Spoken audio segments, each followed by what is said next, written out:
Hey teachers, in my last video about growth mindset, I talked about how to create a growth-minded culture in your classroom.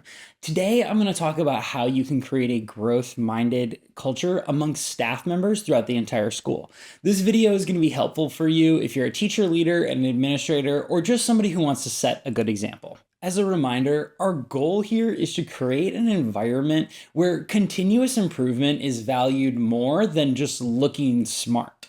The reason we want to create this amongst our staff is we want our staff to be the best practitioners that they can be, but also we want our staff to act as role models for students and reinforce the growth mindset culture in students as well. First, let's talk about discussing data honestly. Honestly, talking about data and presenting strengths and weaknesses is a great way to motivate people and make them feel that there's a chance for improvement. For example, you can lead staff meetings where you give the staff honest data and you have them take a look at it, see where the strengths are, label those, and then label the weaknesses and start to strategize together how you could respond as a staff in order to close those gaps and respond to those weaknesses. What's important here is that we're not just identifying gaps together, but we're inviting the staff to be a part of that process of strategizing responses to these challenges. When administrators obscure or ignore data, they're taking away crucial tools that teachers have to create a perspective and understand the challenges that their students are facing. When administrators choose to cherry pick only positive or negative data, they're reinforcing narratives about who's in control of this data and who's going to respond to it.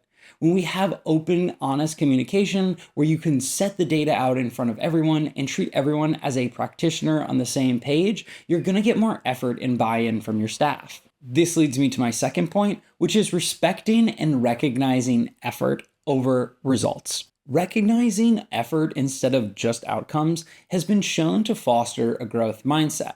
What this means is that you should implement systems in your staff in order to recognize people who have gone above and beyond and who have tried something new. Implement a system where you celebrate staff achievements not only based off of outcomes, but off of their effort as well. Reward people who try new teaching practices or people who sign up for optional additional conferences in order to learn more, in order to show that you value this effort over anything else. The point is, you want people to get caught trying. Reinforcing effort and praising it has been shown to increase intrinsic motivation, which is ultimately what you're looking for here. You want that to be the engine that drives the growth mindset at your school, but part of that is being comfortable with the idea that effort doesn't always immediately translate into output.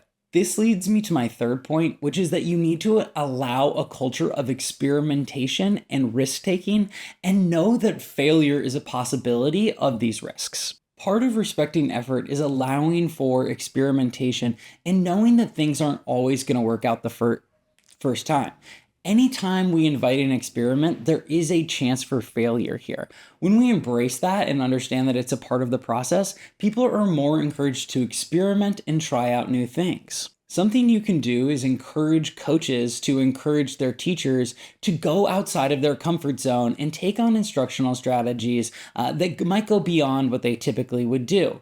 The other thing you can do is create safe spaces for teachers to reflect on the experiments that they're holding in their classroom and speak honestly about the back steps and the challenges that they are facing while implementing these experiments. Emphasizing that failure is a part of any learning process allows a chance for problem-solving skills and resilience to be built up amongst your staff. Aligning your staff to a growth mindset culture is all about honesty, rewarding effort, and being comfortable with experimentation. Building a growth mindset culture is a continuous process, though. Growth mindset Rome wasn't built in a day. You can start today by reflecting on your current culture and by introducing your goals and the language of growth mindset to your staff. Have open discussions about data, celebrate effort, and create space for experimentation and the chance to learn from failure, and you will see a shift in your school's culture. And I want to hear about that shift. Tell me how implementing these things have worked in your classroom